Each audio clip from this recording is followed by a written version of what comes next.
ओम शांति। हमें व्यक्त से अव्यक्त होना है, वही हमारी मंजिल है। जैसे ब्रह्मा बाबा हुए, हमें भी वैसे ही बनना है।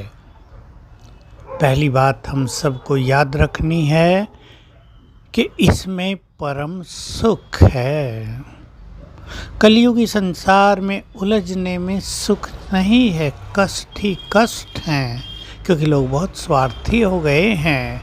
उनके लिए धन ही सब कुछ हो गया है। वो धन के अलावा किसी चीज़ को महत्व देते ही नहीं हैं, इसलिए अनेक उलझनें पैदा हो रही हैं। आओ हम सभी इस संसार की तृष्णाओं से ऊपर उठकर प्रभु मिलन के सुख का सच्चा स्वाद चखें। ये सुख केवल एक बार मिलता है। इसके लिए हमें व्यक्त भाव को छोड़ना है। कई लोग बाह्य मुक्ता में बहुत रहते हैं, वे अव्यक्त नहीं हो सकेंगे।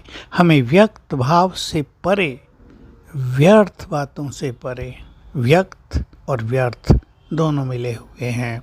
जो व्यर्थ में है वो व्यक्त में ही है। जो व्यर्थ से मुक्त होकर अशरीरीपन का अभ्यास करेंगे वे अव्यक्त होते जाएंगे। बाबा के महावाक्यों में हम सुनते हैं, तुम्हारी सबसे बड़ी मंजिल और कठिन सब्जेक्ट है आत्मिक दृष्टि बनाना।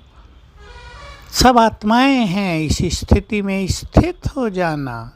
जो ये अभ्यास करेंगे वो संपूर्ण पावन बनकर अव्यक्त हो जाएंगे।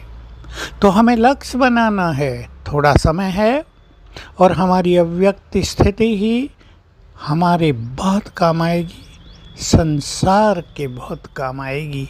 अव्यक्त स्थिति में रहने वाली आत्माएं संसार के लिए लाइट हाउस, सहारा दाता, मुक्ति दाता, वरदाता बन जाएंगे।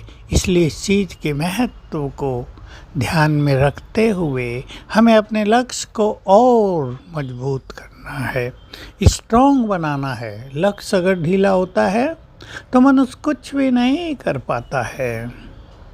लक्ष्य बनाएं। मुझे अपने योग के चार्ट को बढ़ाना है। जिस मार्ग पे चल दिए मंजिल तक पहुंचना है।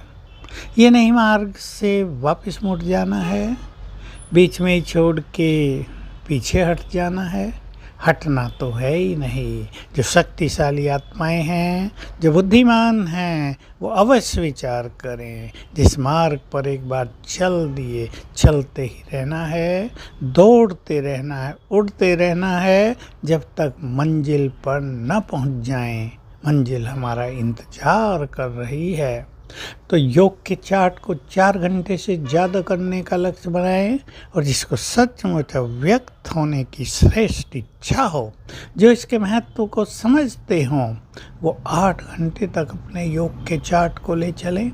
कई लोग अभी तक भी नहीं समझते कि हमें कर्म में योग करना। सोचते 8 घंटा कैसे बैठेंगे, अब 1 मिनट भी ना बैठो।